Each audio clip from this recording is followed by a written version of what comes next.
Mesdames et messieurs, bonsoir. Merci de rester sur l'RTM. L'information principale ce soir, la démission du président de la République, Amadou Toumani Touré. La nouvelle est tombée cet après-midi. Le président ATT a remis sa lettre de démission au médiateur de la CEDEAO, Djibril Bassolé.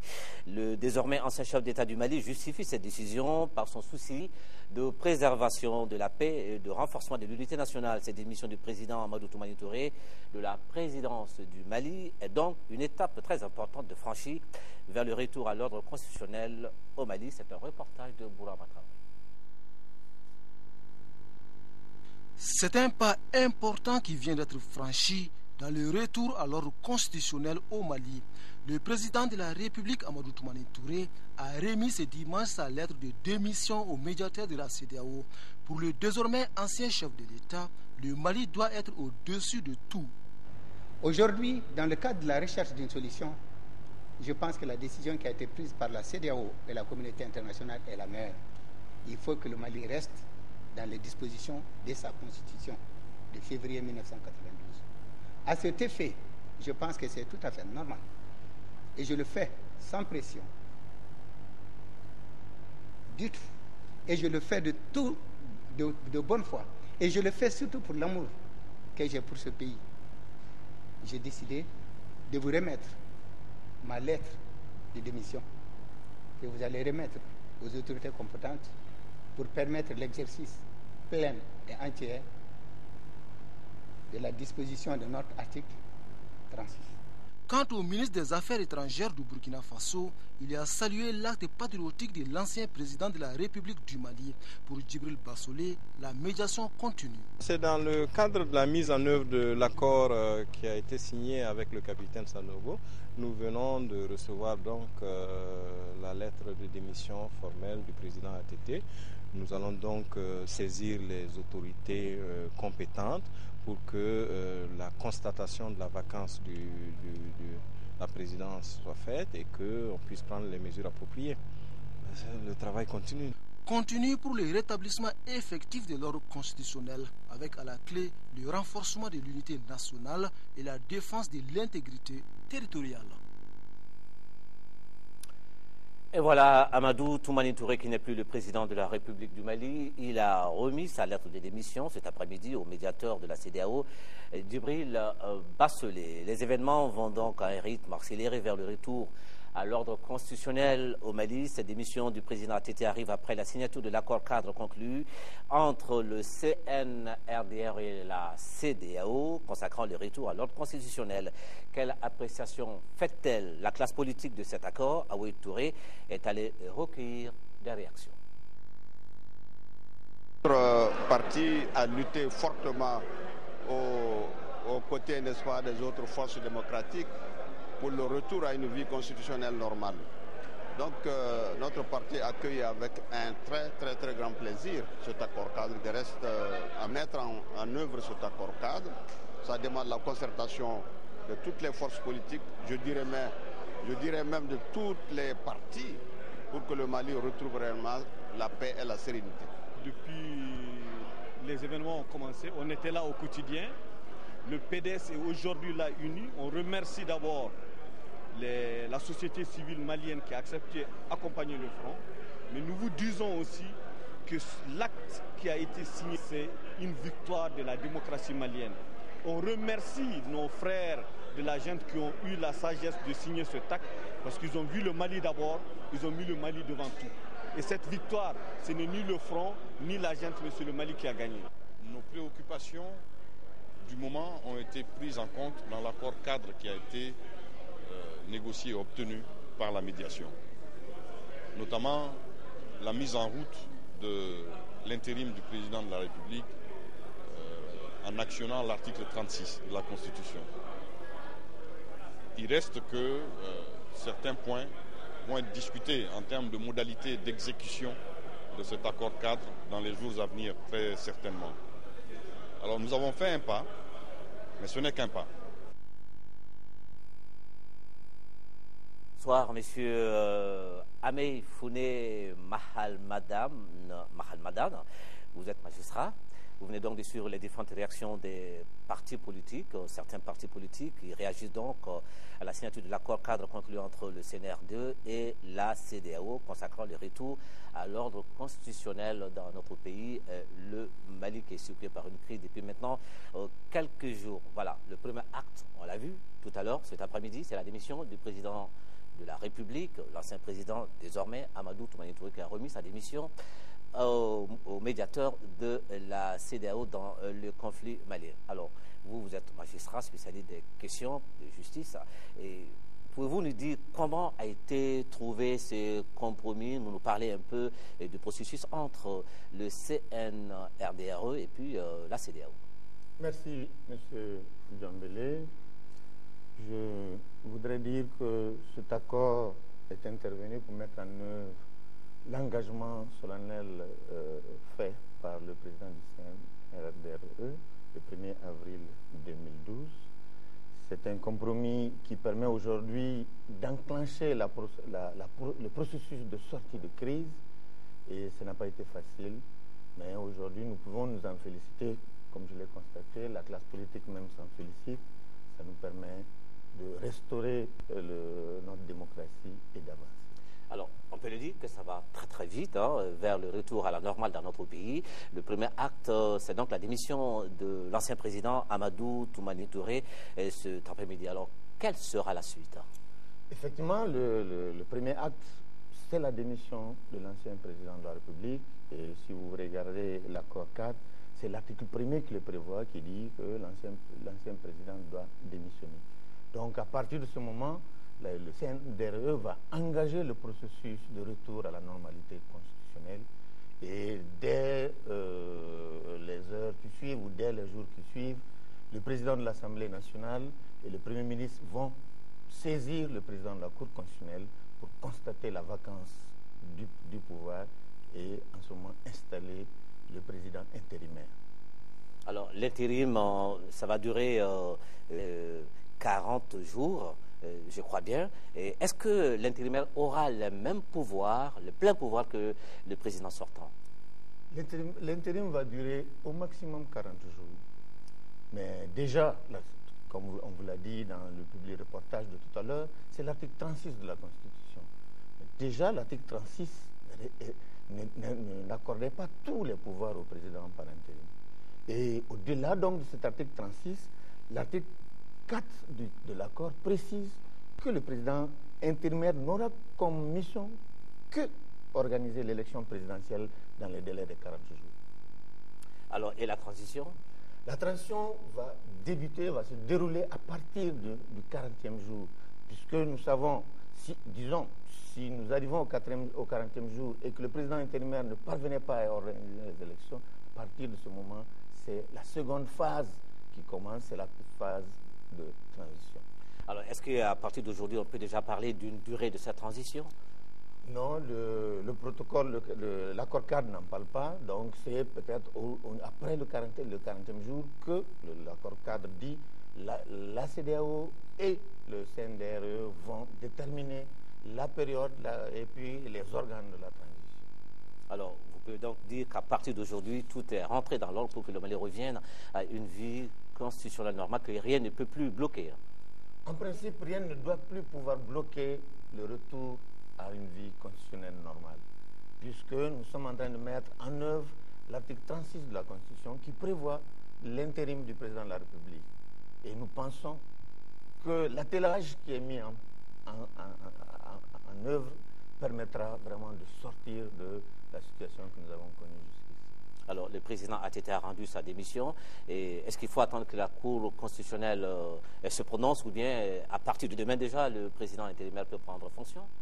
Non, c'est la Cour constitutionnelle qui va constater la vacance du pouvoir et qui va installer le président intérimaire. Est-ce que ça va prendre du temps encore? Non, comme je vous l'ai dit, c'est le Premier ministre et le président de l'Assemblée nationale qui, je pense, dans les heures à venir, vont présenter la requête au président de la Cour constitutionnelle pour que la Cour constitutionnelle constate et prononce l'installation du président intérimaire. Quand vous dites Premier ministre, il s'agit du Premier ministre de l'ancien gouvernement? Là est toute la question. Parce que normalement, pour nous, le président de la République démissionne avec tout son gouvernement. Maintenant, je pense que c'est les autorités de la CEDEAO, les médiateurs de la CEDEAO et le CNDR, ils ont dû arrêter des modalités à ce niveau-là. Je pense qu'ils ont déjà une petite idée et c'est certainement eux qui vous diront qui est le Premier ministre qui le fera. Mais vous vous rappelez que le 6, le médiateur nous a dit, le porte-parole, le représentant du médiateur nous a dit que le médiateur devait engager des négociations pour la désignation d'un Premier ministre. Alors, dernière question, M. Ahmed Founé Mahalmadan, en tant que magistrat, et quelle est votre appréciation de cette situation globale? Nous apprécions hautement que le Mali, qui jusqu'ici avait été très bien noté sur le plan international par rapport à la démocratie, puisse trouver la solution et continuer son chemin. Et c'est le bon chemin, je crois. J'espère, comme je vous l'avais dit, que l'attelage nous mènera à bon port. Merci beaucoup. Merci. Vous avez donc suivi tantôt les partis UDD, l'URD et le PDS qui se réjouissent donc de la signature de l'accord cadre intervenu entre le CNRDRE et la CEDEAO consacrant donc le retour à l'ordre constitutionnel au Mali. Ailleurs, c'est la condamnation ferme de toute proclamation d'indépendance illusoire de l'Azawad, une position réaffirmée par le collectif des ressortissants du Nord, Coren, qui était ce dimanche matin devant la presse, une position qui vient justement s'ajouter aux nombreuses condamnations qui fusent de par le monde. Djemba Moussa Konaté a suivi pour l'actualité la conférence de presse du collectif des ressortissants du Nord. Voici son reportage. Cette conférence de presse animée par les membres du collectif ressortissant du Nord, Coren, avait pour objectif de montrer leur position par rapport à la partition du nord du Mali. Les membres du Coren disent non à toute question d'indépendance de l'Azawad. Par conséquent, le Coren en appelle à la mobilisation et à la résistance populaire jusqu'à la libération totale de toutes les régions du nord du Mali occupées par les bandits armés. Au nom du Mali un et indivisible, le Coren lance un appel à tous les Maliens, à l'Afrique et au monde, pour aider à libérer le nord du Mali, victime d'invasions programmées, et permettre l'ouverture de couloirs humanitaires pour secourir nos populations afin de retrouver leur dignité et leur honneur bafoués. Cette conférence de presse a été une occasion pour les membres du Coren d'éclairer la lanterne des confrères sur l'évolution sociopolitique du septentrion malien. Fouillez dans les vestiges de l'histoire, vous trouverez par exemple que la région de Kidal, d'où est partie pratiquement la contestation par une minorité, pas mal de lieux à Essouk, pas mal de collines, pas mal d'oued portent des noms Songoï. C'est vous dire que ce territoire est le nôtre. Il n'appartient pas à quelqu'un, il appartient au Mali. Ceux-là qui veulent inventer l'histoire en parlant d'Azawad, je le dis ailleurs, ne savent même pas où se situe l'Azawad. L'Azawad n'est pas en tout cas sur le territoire de Kidal. Quant au recrutement des jeunes pour aller libérer les régions du Nord, le Coren a jugé ces rumeurs non fondées, car cette prérogative est uniquement réservée à l'État. Le Coren a par ailleurs invité la presse internationale à un traitement impartial de ce qui se passe actuellement au Mali. Auparavant, 1 minute de silence a été observée en la mémoire de tous ceux qui sont tombés sous les balles par le fait des bandits armés. Hier, c'est l'association Gandakoy, autrement dit les propriétaires des terres, qui se disaient prêtes à intervenir militairement pour libérer le nord du Mali du joug des assaillants et bandits armés qui, depuis le 17 janvier 2012, sèment la terreur au sein des populations civiles paisibles. Cette annonce était faite hier après-midi au cours d'un grand meeting de protestation contre toute tentative de création d'une république de l'Azawad. Nous faisons le point de cette rencontre qui s'est tenue dans la salle Afro-Basket du stade du 26 mars et c'est avec Abdelrahman Maïga.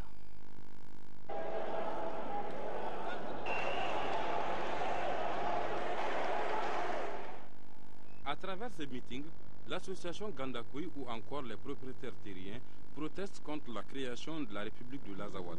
Cette république fictive dont se réclame le MNLA, Mouvement national de libération de l'Azawad, constitue selon les responsables du mouvement Gandakoy une utopie.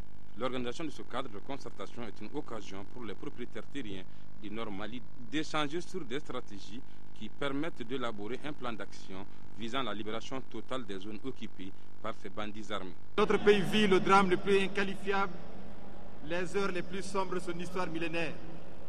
Pour la première fois de son histoire, le drapeau vert or rouge du Mali a été déchiré, insulté, piétiné et remplacé par un drapeau de république illusoire, fictive et illégitime.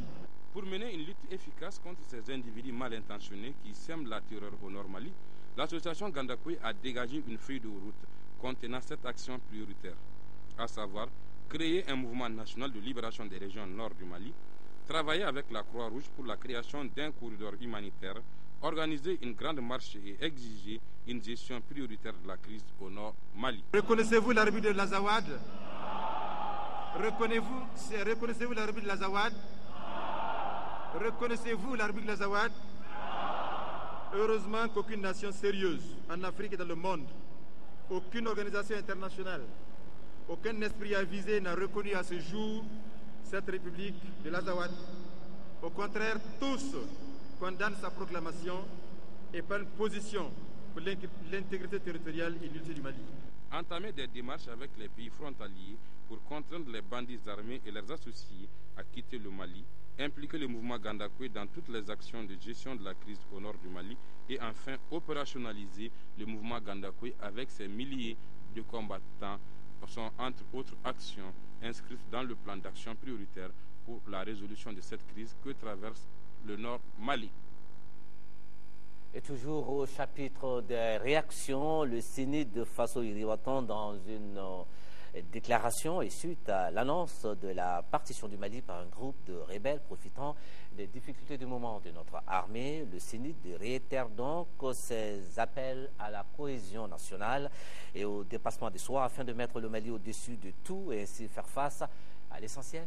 Le CENI de Faso Iriwatan exprime sa solidarité à l'endroit de nos sœurs et frères des régions de Gao, Tombouctou et Kidal qui sont soumis à des rudes épreuves, conclut la déclaration du CENI de Faso Iriwatan. Et déjà, la mobilisation humaine s'organise pour venir en aide aux frères du Nord. Cet après-midi, à la Tour de l'Afrique, ici à Bamako, il était officiellement lancé la caravane humanitaire en faveur des régions nord du Mali. L'initiative du collectif Cri de cœur pour le nord du Mali consiste à acheminer des dons de vivres et de médicaments vers les régions de Gao, Tombouctou et Kidal. Nous y reviendrons et en image dans nos éditions de demain avec Alpha Maïga.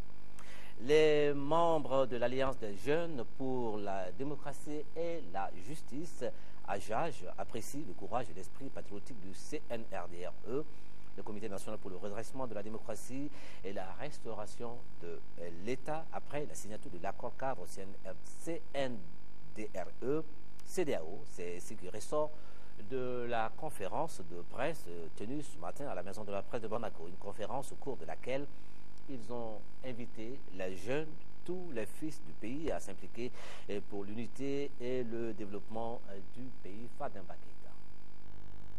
Ce point de presse de l'Alliance des jeunes pour la démocratie et la justice intervient le lendemain de la déclaration du président du CNRDRE, du Comité national pour le redressement de la démocratie et la restauration de l'État. Une déclaration relative au retour de l'ordre constitutionnel demandé par la CEDEAO.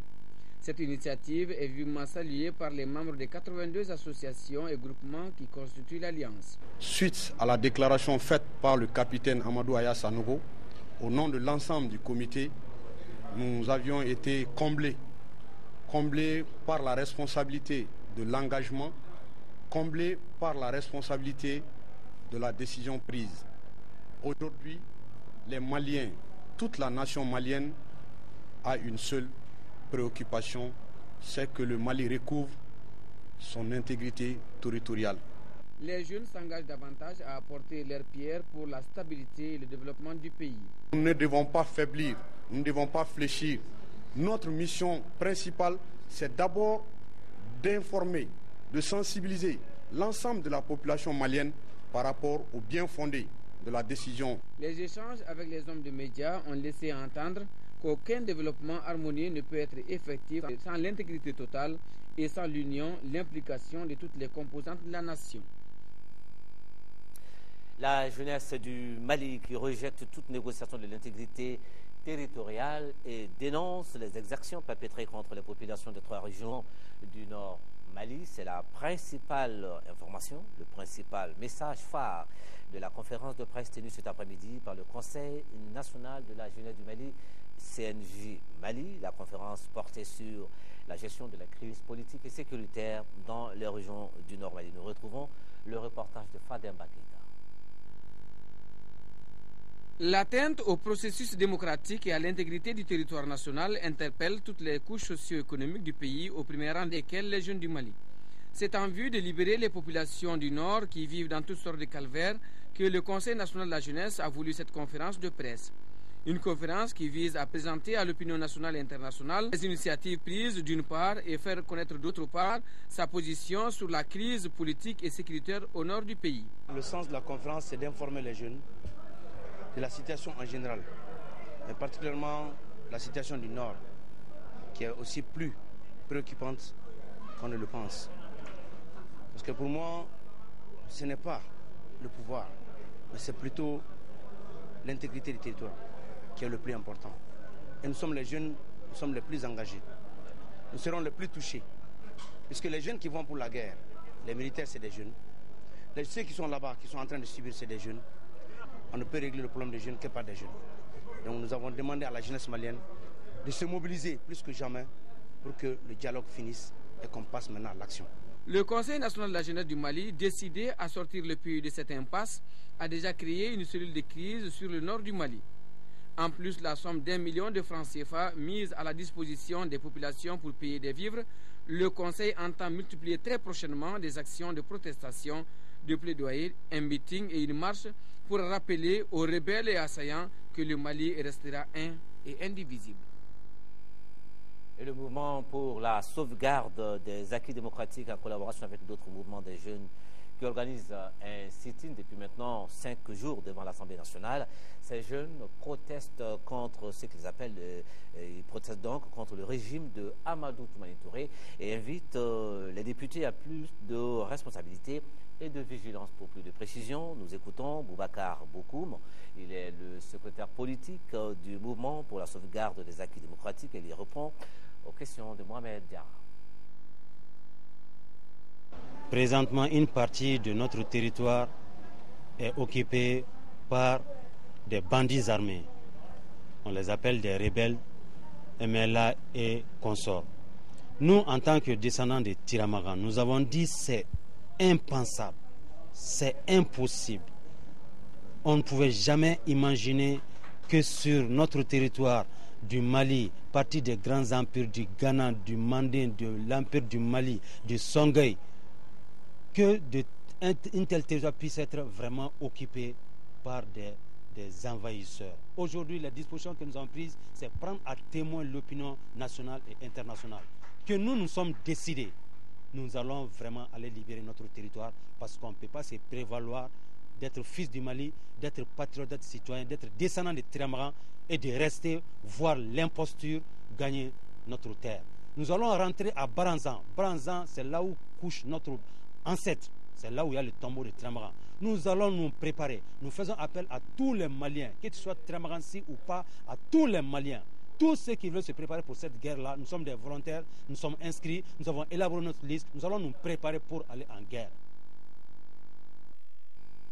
Voilà une petite erreur de classement. Vous avez compris, c'était l'association Tiramakansi qui vient d'organiser une conférence de débat sur la crise du Nord Mali. Les Tiramakansi qui condamnent l'occupation illicite des 3 régions et invitent tous les militants de l'association à se mobiliser pour libérer cette partie du territoire malien. Vous avez écouté le président du mouvement des jeunes de l'association Tiramakansi, Soumaïla Baini Traoré, répondait aux questions de Agagiza. Nous venons maintenant au mouvement pour la sauvegarde des acquis démocratiques en collaboration avec d'autres mouvements de jeunes qui organisent un sit-in depuis maintenant 5 jours. C'est devant l'Assemblée nationale. Ces jeunes protestent contre le régime de Amadou Toumani Touré et invitent les députés à plus de responsabilité et de vigilance. Nous écoutons maintenant pour avoir de plus amples détails sur ce mouvement avec le secrétaire politique du mouvement pour la sauvegarde des acquis démocratiques Il est au micro de Mohamed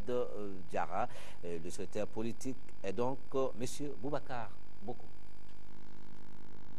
Nous sommes ici dans la mouvance l'élan patriotique depuis les événements du 22, suite au coup d'État que nous avons appelé coup de force, perpétré par le capitaine Amadou Aya Sanogo, que nous avons estimé être une libération juste du peuple malien. Nous avons compris que le peuple était meurtri par ce gouvernement d'ATT, qui était caractérisé par la mauvaise gouvernance, la corruption et tout ce qui va avec. Donc aux yeux des Occidentaux, peut-être que c'était une bonne démocratie, mais pour nous, non. Donc si aujourd'hui nous avons l'opportunité de dire à la face du monde entier que ATT n'a pas été cet homme qu'eux ils pensent être, il est important que pour avoir trahi la nation malienne, que les députés se sentent solidaires de cette trahison.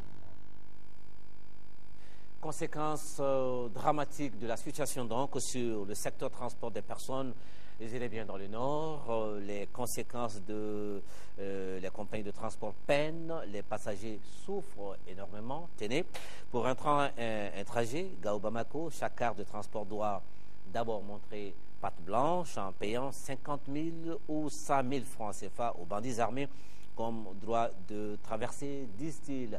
Voilà qui oblige certaines compagnies à faire le détour du côté de Niamey au Niger et passer par le Burkina pour regagner Bamako. Situation inacceptable pour les conseils maliens des chargeurs et celui des transporteurs routiers qui s'organisent pour y faire face. Alpha Maïga est allé faire un tour. Depuis l'occupation illégale des régions de Kidal, Gao, Tombouctou par des bandits armés, le transport des personnes se rendant à Bamako connaît des difficultés.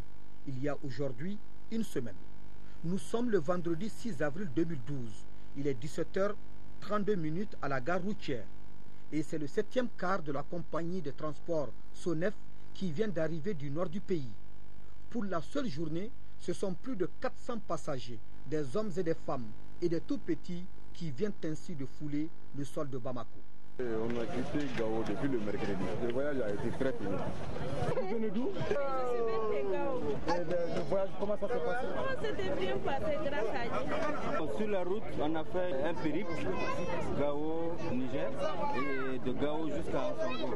On a été vraiment fatigués parce qu'on est venu avec 213 militaires qui étaient avec nous, qui ont aussi transité par le Niger. 7 cars. Donc vraiment, là-bas, ils nous ont vraiment fatigués avec quelques tracasseries. Bon, ils ne nous ont pas fatigués en demandant sur le plan administratif, mais ils nous ont fatigués surtout en nous traînant, surtout au niveau des postes. Après avoir parcouru des centaines de kilomètres, les chauffeurs qui ont conduit le convoi n'ont pas caché le calvaire qu'ils ont vécu en cours de route. Vous savez, la situation est tellement compliquée. Pour quitter Gao et arriver à Bamako, il faut passer par le Niger, traverser tout le Burkina pour enfin arriver à Bamako. Sans compter les multiples déviations qu'on est obligé de faire à cause des militaires. C'est à la sortie seulement que quand on sortait, il nous a dit de payer 100 000 francs par car. Bon, nous on a discuté et on a payé 50 000 francs par car, les 200 000 francs. Il nous a donné un numéro même, jusqu'à 2 ans.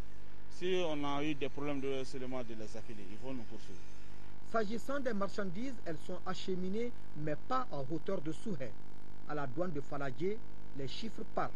Il s'agissait de faire accompagner les camions à partir des postes frontières vers les bureaux de douanement. C'était une façon de sécuriser l'acheminement. Mon bureau réalisait mensuellement 1,7 milliard à 2 milliards par mois. Ce mois-ci, on peine. Ça veut dire que le trafic est en train de diminuer. Les transporteurs routiers organisés au sein d'une corporation appelée CMTR, entendez là Conseil malien des transporteurs routiers, et celui du Conseil malien des chargeurs conjuguent leurs efforts pour aboutir à une synergie d'action.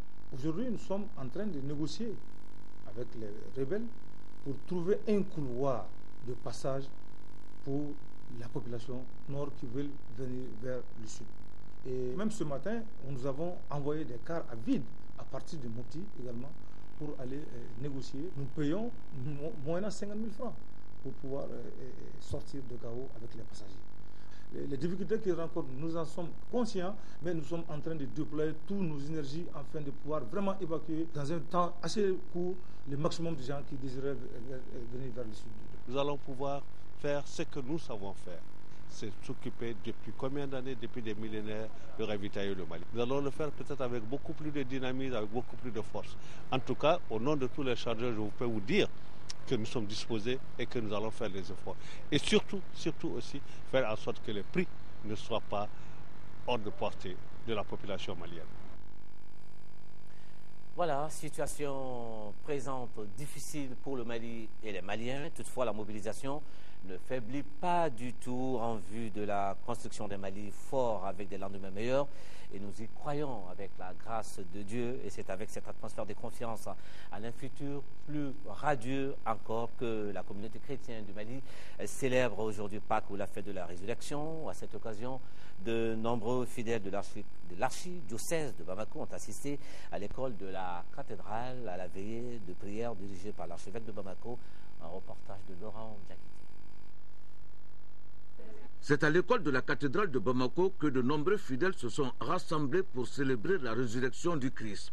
La veillée pascale a débuté par la liturgie de la lumière qui montre que Jésus est la lumière du monde et par sa résurrection, il a chassé les ténèbres. En effet, le mystère de Pâques se trouve dans la liturgie de la parole où toute l'histoire du peuple de Dieu est à relire à partir du Christ ressuscité, symbolisé par le cierge pascal. Après la lecture des Saintes Écritures, l'archevêque de Bamako, dans son homélie, a eu une pensée spéciale pour tous ceux qui ont été affligés au cours des douloureux événements survenus au Nord Mali. Nous pensons de manière spéciale ce soir à toutes les victimes de ces conflits religieux et politiques, spécialement ceux qui sont tombés au nord. Que le Seigneur ressuscité leur ouvre largement la porte du ciel, car leur sang rejoint le sang rédempteur de Jésus, sang versé pour la défense de la patrie, sang versé par amour pour la patrie. Nous pensons aux nombreux blessés. Que le Seigneur, à notre place, les rejoigne et leur apporte la consolation qu'ils attendent de leurs frères, de leurs amis en ces jours de souffrance. Nous pensons aux membres de leur famille et nous voudrons leur dire ce soir combien nous souhaiterions être auprès des veuves, auprès des orphelins, auprès des parents qui ont perdu leur enfant, auprès de ceux qui ont perdu un ami, un frère, pour leur manifester au nom du Christ notre amitié. Notre silence, lui aussi, est une façon de leur manifester, de témoigner notre amour. Des chants de prière ont accompagné la liturgie du baptême, cérémonie au cours de laquelle 22 catéchumènes ont été baptisés. Je te baptise au nom du Père et du Fils et du Saint-Esprit. La célébration du mystère de l'Eucharistie a été le dernier temps fort de cette veillée pascale, veillée au cours de laquelle l'Assemblée a prié pour la paix au Mali. Maintenant, un mot de sport avec du foot féminin. L'équipe nationale junior d'armes du Mali a été battue par son homologue de la République démocratique du Congo.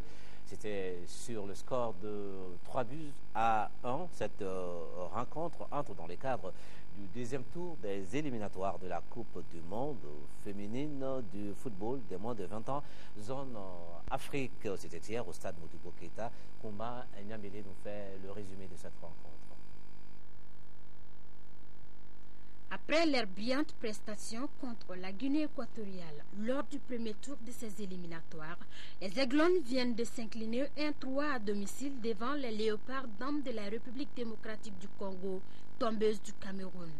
Les 30 premières minutes de la rencontre seront congolaises, témoignent ces occasions aux 14e, 16e et 30e minutes. Mais c'est celle de la 31e minute qui sera transformée par Mabi Mayala. 1-0 pour la RD Congo. L'entraîneur Bintou Kamara procède à des changements Awatangara, entré en cours précisément à la 43e minute, signe le but égalisateur pour le Mali. Une joie de courte durée, car les visiteuses reprennent l'avantage par Mangola Boulabo dans les arrêts de jeu. 2-1 en faveur des Congolaises, c'est le score à la pause. La seconde période sera un remake de la première, car les Poulich de Bintou Kamara vont créer des occasions sans trouver la faille. Nous sommes à la 87e minute. Pambani Koujoya corse l'addition pour la RD Congo. Score final 3-1. Bon, on devait faire la fête aujourd'hui. On allait créer une grande ambiance avec le climat, ça joue un peu la main. De plus en plus, bon, comme ça nous allons préparer en conséquence pour le match retour. D'ailleurs, au départ, on ne connaissait même pas notre adversaire. Quel est l'état d'esprit sur le plan tactique, physico-technique, tactique, on ne connaissait pas l'adversaire. Mais on s'est préparé tout de même, on a vu l'adversaire. Nous allons renforcer dans le match retour. Ça a été une défaite qui ne nous a pas trop plu parce que ce n'est pas comme ça que nous avons préparé le match. Ces éliminatoires de la Coupe du Monde féminine junior prévues au Japon du 18 août au 8 septembre prochain ne concernent plus que la Sierra Leone, le Kenya, la Tunisie, le Zimbabwe, la RD Congo, le Nigeria, l'Afrique du Sud et le Mali. Les matchs retour se joueront dans 2 semaines. C'est après cela qu'un 3e et dernier tour sera organisé pour déterminer l'identité des 2 représentants africains au Japon 2012. Avant de boucler cette édition, nous vous rappelons la principale information du jour, la démission du président de la République, Amadou Toumani Touré. La nouvelle est tombée cet après-midi. Le président ATT qui a remis sa lettre de démission au médiateur de la CEDEAO, Djibril Bassolé, le désormais ancien chef d'État du Mali, justifie cette décision par son souci de préservation de la paix et de renforcement de l'unité nationale. Cette démission du président ATT, Amadou Toumani Touré, de la présidence du Mali, est donc une étape très importante de franchir vers le retour à l'ordre constitutionnel dans notre pays. Ainsi va le monde. Cette édition s'achève. Merci d'avoir suivi. Demain, 13h, Nyanya Aliou Traoré, 20h, c'est Rabatili. Bonne fête de Pâques. Merci et bonsoir.